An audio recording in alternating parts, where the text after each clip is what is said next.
La región oriental del mar Mediterráneo, Anatolia, llamada Asia Menor, englobada en la actual Turquía. Año 1200 a.C. Escombros y ruinas son cuanto queda de Hattusa, la en tiempos majestuosa capital de los hititas, una de las civilizaciones más poderosas del mundo antiguo. Ciertos guerreros meramente conocidos como pueblos del mar de origen desconocido son los responsables de su destrucción. Sus ejércitos avanzan conquistando Siria y amenazando a Egipto. El faraón Ramsés III de la 12ª dinastía dijo: ninguna nación logró contener a sus tropas. Los estados desaparecían repentinamente y en solo un momento quedaban destruidos. Al cabo de casi un milenio de esplendor, el silencio se adueñó de las regiones montañosas de la península de Anatolia. Los ciudadanos de aquella magnífica civilización se dispersaron por las áreas rurales, abandonando sus grandes urbes arruinadas que quedaron sepultadas durante miles de años.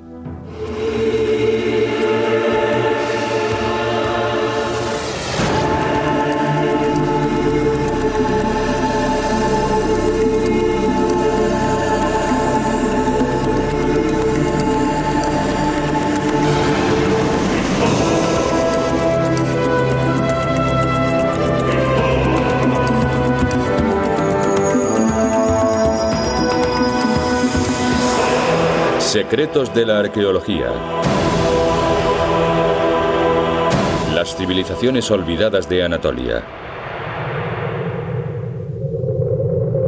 Del inmenso poder acumulado por el imperio hitita antes de su ruina, se conserva un excepcional testimonio en Egipto, el país que fuera su enemigo.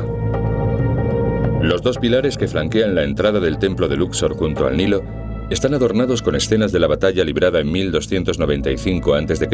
entre hititas y egipcios en Cades, Siria. El gran Ramsés II, el faraón guerrero, aparece luchando sobre su carro, haciendo estragos entre las filas del ejército hitita dirigido por su rey Muwatalli. ¿Quién venció en aquel épico combate? Según este bajorrelieve de Luxor, los egipcios se atribuyen una aplastante victoria. Esta versión de los hechos jamás se puso en entredicho hasta que en las excavaciones arqueológicas llevadas a cabo en las primeras décadas del siglo XX se hallaron algunas ciudades hititas.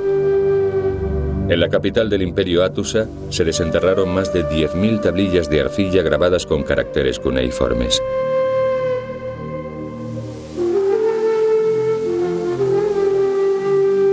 Una de esas tablillas, conservada en el Museo Arqueológico de Estambul, lleva la inscripción Tratado de Paz de Cades.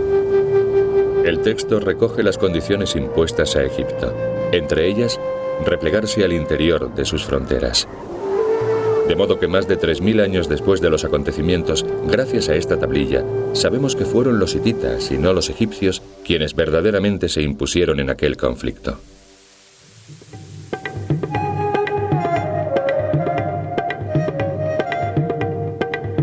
A lo largo de los siglos, Asia Menor ha visto florecer numerosas civilizaciones.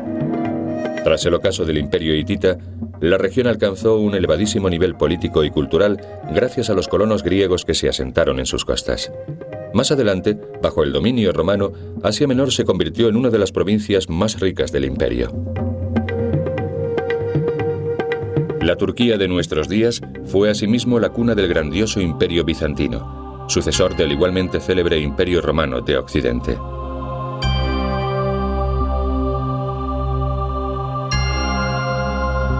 Nos remontaremos al pasado, retrotrayéndonos hasta el siglo VI de nuestra era, y exploraremos las extraordinarias civilizaciones que medraron en las costas y montañas de Anatolia.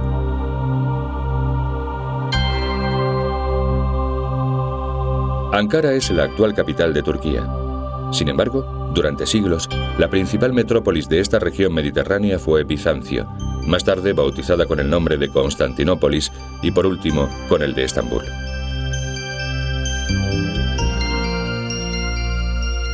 Bizancio estaba abarrotada de deslumbrantes monumentos. Uno de ellos era el obelisco de Karnak, erigido en el renombrado circo de la urbe en la primera mitad del siglo V después de Cristo. En la parte frontal de su base se encuentra retratada la familia del emperador Teodosio II, así como varios dignatarios de la corte asistiendo a una carrera de cuadrigas desde una tribuna elevada.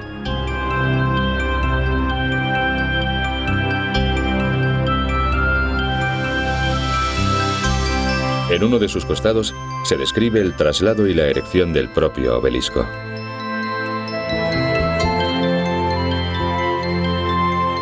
Durante varias centurias, Constantinopla fue la ciudad preeminente del Imperio bizantino. Ostentaba un plan urbanístico moderno y un sinnúmero de instalaciones de todo tipo. En el hipódromo se halla la cisterna basílica de Yerebatán, un gigantesco aljibe subterráneo construido probablemente a comienzos del siglo IV por el emperador Constantino. Debe su denominación al hecho de haber sido ampliado aprovechando la fábrica de la basílica vecina. Lo más excepcional del monumento son sus 336 columnas, que soportan el empuje de la bóveda de mampostería. Sin embargo, el edificio bizantino más emblemático del siglo VI es la iglesia de Águida Sofía, Santa Sofía, reedificada en su forma actual por el emperador Justiniano. Su fisonomía original quedó alterada a raíz de la invasión otomana. El templo cristiano se convirtió en mezquita y se le añadieron sus 4 característicos alminares. Los espléndidos mosaicos bizantinos cubiertos de yeso en el siglo XVIII se sacaron a la luz en el siglo XX cuando la aljama se transformó en el Museo de Santa Sofía.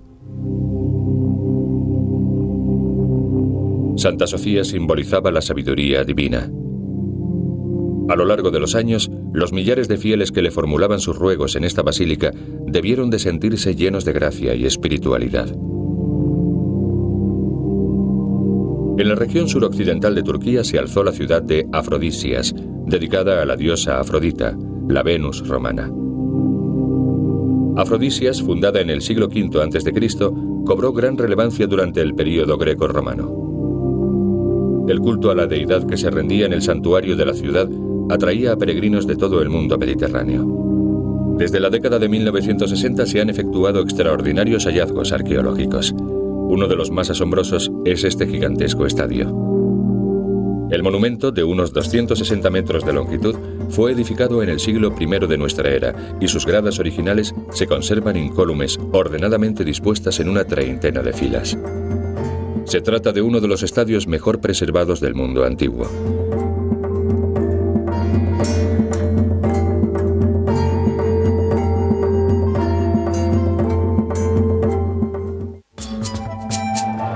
En mitad del casco urbano de Afrodisias se encontraba el Agorá, un área comercial de planta rectangular porticada por 3 de sus lados. Las columnas estaban rematadas por capiteles y arquitrabes decorados que actualmente se exhiben en el jardín del Museo de Afrodisias.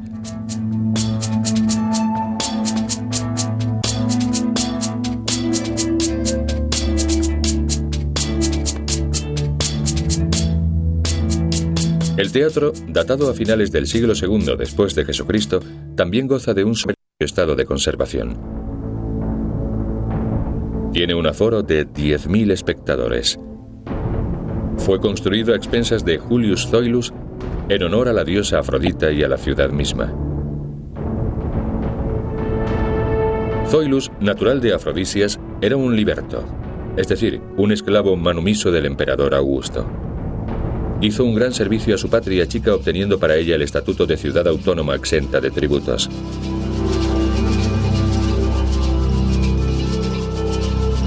El lugar más sagrado de la población, claro está, era el santuario de Afrodita. He aquí el tetrápilon, por donde se accedía al templo. Originalmente, el tetrápilon estaba compuesto por 4 hileras de 4 columnas cada una. Muchas de ellas, con el fuste acanalado en espiral, aún permanecen in situ y conservan sus gabeletes. Hoy el tetrápilon es un monumento aislado. Sin embargo, en la antigüedad, un complejo arquitectónico y una calzada lo comunicaban con el templo de Afrodita. El santuario de la diosa experimentó una modificación en el siglo I a.C., cuando se le adosaron 8 columnas en los lados cortos y 15 en los largos.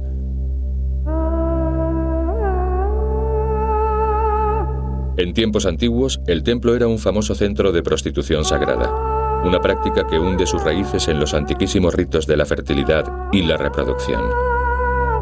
Sin embargo, durante el período bizantino, las autoridades cristianas, en su afán de erradicar el culto pagano, transformaron el templo de Afrodita en iglesia, y la ciudad de Afrodisias recibió una nueva denominación, Staurópolis, la ciudad de la cruz.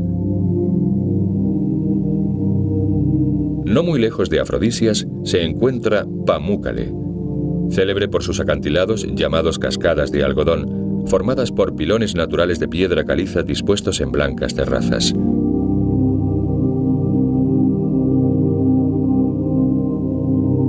En Pamúcale se encontraba la antigua ciudad de Hierápolis, fundada por el rey de Pérgamo en el año 190 a.C. Fue destruida y reedificada en varias ocasiones y alcanzó su culmen entre los siglos II y III de nuestra era, cuando la poblaban griegos, romanos y judíos. Hacia el siglo VI de la era cristiana, la ciudad se convirtió en sede episcopal. No obstante, esto no fue óbice para que sus moradores preservasen en su culto a Plutón, el gran dios pagano del Averno. Se creía que los dominios de Plutón, la casa de Hades, se encontraban en las profundidades de la tierra. Sus fieles, adeptos a la adoración de las deidades telúricas o infernales, suponían que el dios penetraba en el reino de los muertos por algún acceso subterráneo situado bajo la ciudad de Hierápolis. En el siglo VI después de Cristo se erigió una monumental vía porticada de 1,5 kilómetros de longitud y 13 metros de anchura que atravesaba toda la urbe.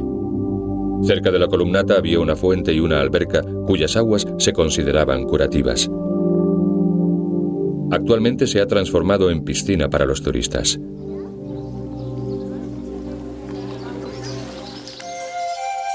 El teatro, edificado en el siglo II de nuestra era, se encuentra en tan buen estado que podría seguir utilizándose.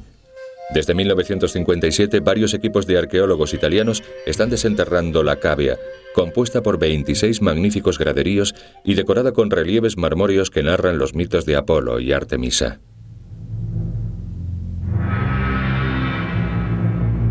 La necrópolis se extendía fuera del recinto murado bizantino.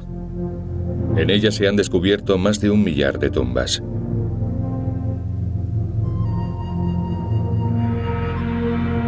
En el centro de la antigua ciudad debió de construirse el santuario de Plutón.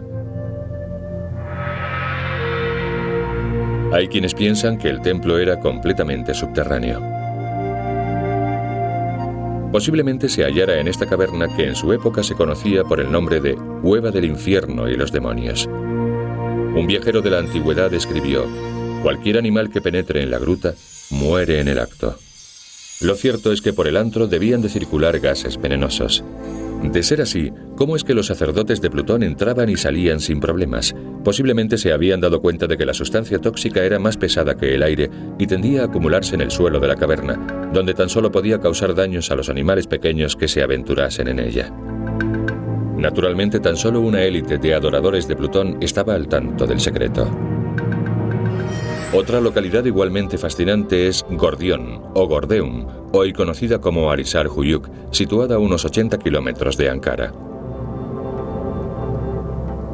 Gordión era la capital de Frigia, una antigua región de Anatolia que tomó su nombre de los frigios, el pueblo que la habitó a partir de 1200 a.C. aproximadamente.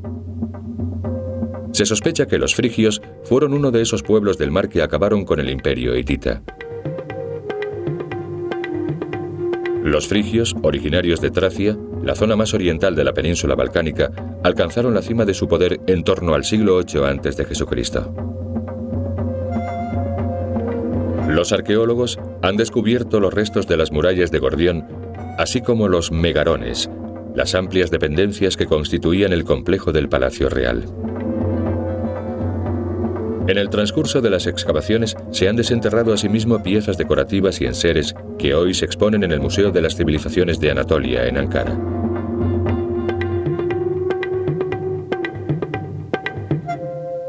Uno de los más destacados hallazgos concierne directamente al primer gran soberano frigio, el legendario rey Midas. De él se dice que Dionisio, también llamado Baco, le concedió la facultad de transformar en oro todo cuanto tocase. En 1949, una expedición arqueológica estadounidense desenterró su tumba, transformando así una figura mítica en personaje histórico. El sepulcro medía 250 metros de diámetro por 53 de altura. Para acceder a la cámara mortuoria, los científicos hubieron de excavar un túnel de 70 metros de longitud. Al final de la galería, dieron con una espaciosa estancia de 6 por 5 metros completamente forrada con paneles de madera. Este es el mausoleo del rey Midas, recreado en el Museo de las Civilizaciones de Anatolia en Ankara. El cadáver yacía sobre un lecho de madera, y el análisis de sus huesos demostró que en el momento de su muerte aquel hombre contaba unos 60 años y medía poco más de 1,5 metros. A partir de su cráneo se logró reconstruir la fisonomía del rey Midas.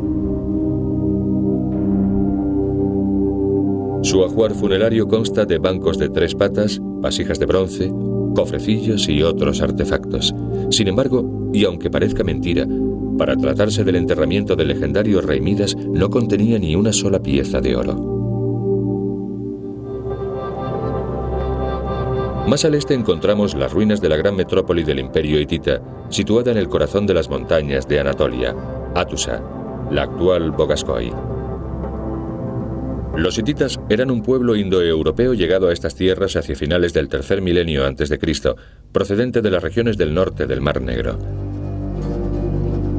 Las tablillas encontradas en Hattusa, tras ser descifradas, nos han revelado algunos aspectos de la vida social y política de los hititas, así como información acerca de los triunfos de sus reyes y ejércitos. Aunque la mayor parte de los indicios significativos de esta arcaica civilización se han perdido, aún pervive un importantísimo hallazgo arqueológico: el gran santuario hitita de Asilikaya, cercano a Hattusa, erigido en torno a 1400 a.C. El templo se consideraba habitado por malvados dioses paganos. Hoy constituye una asombrosa manifestación de la cultura hitita. El santuario consta de 2 espacios claramente delimitados, excavados en un bloque pétreo de 12 metros de altura, y los arqueólogos los han bautizado como Cámara A y Cámara B. Ambas salas están decoradas con bajorrelieves esculpidos sobre las paredes rocosas. En la Cámara A se representan 2 procesiones. Una de ellas está compuesta principalmente por personajes masculinos. La segunda procesión, formada por figuras femeninas, va precedida por una divinidad, posiblemente la diosa del sol, Hepat. A poca distancia, una pequeña entrada guardada por 2 demonios de cuerpo leonino conduce a la Cámara B, de 18 metros de longitud por 3 de anchura. En uno de sus muros destacan 12 figuras de atavío y ademán similares. Aquí se encuentra asimismo la representación de una ciclópea espada de más de 3 metros de altura que parece hundirse en la roca. Su empuñadura está formada por 4 cabezas de león y el pomo por una testa humana. ¿Qué podía simbolizar esta imagen? El misterio se desveló gracias a una descripción hallada en un texto ritual hitita. La espada es el emblema de Nergal, el terrorífico dios de la peste y el infierno, frecuentemente representado mediante leones pluricéfalos. El hallazgo de osamentas de aves, criaturas habitualmente sacrificadas a las deidades infernales, convenció a los estudiosos de que la sala se destinaba al culto a los difuntos. Yasilikaya logró sobrevivir a cuantas guerras asolaron el imperio hitita, a diferencia de Hattusa, que fue arrasada y reconstruida en diversas ocasiones. Las primeras trazas de habitación humana se remontan a finales del tercer milenio antes de Jesucristo. No obstante, la edificación del entramado urbano debió de iniciarse en torno al año 1650 a.C. Hattusa se edificó en 3 alturas: la ciudadela o acrópolis, la zona residencial, completamente cercada por unas murallas que aprovechan la naturaleza rocosa del terreno, y una meseta situada a 1200 metros de altitud, rodeada de abruptas paredes rocosas y desfiladeros.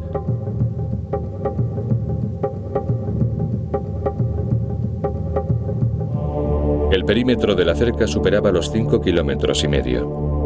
Sobre un fuerte de 9 metros de altura se levantaron unos muros almenados jalonados de macizas torres rectangulares. Este descubrimiento posibilitó a los arqueólogos determinar cómo se había fabricado la muralla.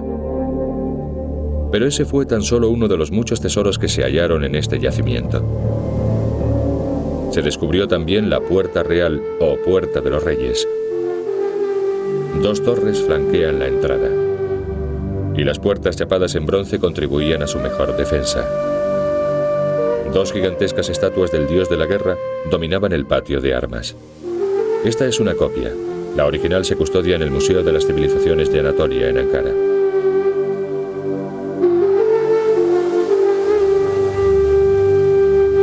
Bajo la puerta de la Esfinge se abría otro acceso formado por una galería de 80 metros de longitud, cuyos extremos seguramente se cerraban con sendas formidables puertas. Solamente tras una larga caminata sumidos en la oscuridad, los visitantes volvían a ver la deslumbrante luz del sol en el interior de la ciudad. A occidente se encontraba la Puerta de los Leones. Ambos felinos, esculpidos en las jambas con sus amenazadoras fauces abiertas de par en par, eran los custodios simbólicos de la urbe.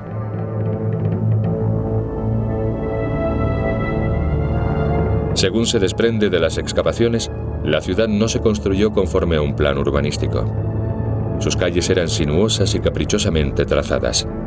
En la Acrópolis, los arqueólogos descubrieron un buen número de edificios que se han identificado como templos. Los grandes sillares que componen su fábrica se encuentran perfectamente alineados, sin espacios entre sí, el mismo método empleado por los incas varios milenios después. En el núcleo residencial, posiblemente la zona más antigua de la población, se alzaba el gran complejo sacro que los arqueólogos denominaban Templo I o Gran Templo. Ocupa un espacio cuadrado de unos 300 metros de lado, partido en 2 mitades por una calle magníficamente pavimentada. El rey Hattusili III ordenó su construcción mediado el siglo XIII a.C.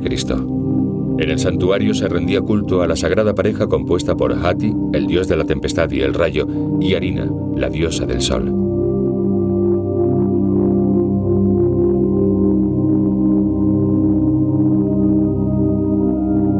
Las numerosas dependencias que rodean el templo, caracterizadas por sus enormes tinajas alineadas, posiblemente servían para preparar los complicados rituales y celebraciones que se llevaban a cabo ante una muchedumbre de fieles.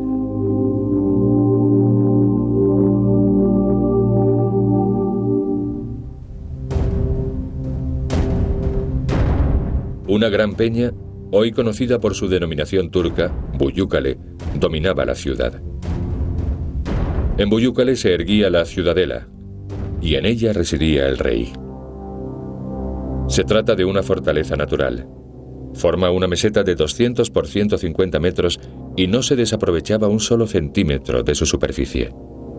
Con sus puertas, murallas, monumentos y el Palacio Real, la Acrópolis era un lugar formidable.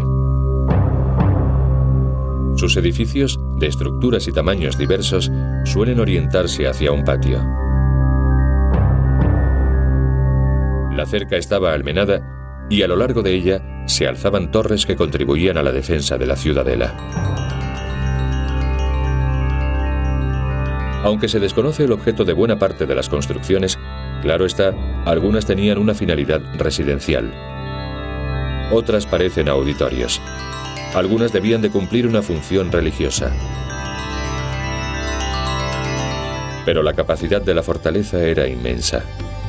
Según la inscripción de una tablilla, uno de los soberanos de Hattusa, a su regreso de una expedición militar, confinó a 3.330 prisioneros en el Palacio Real.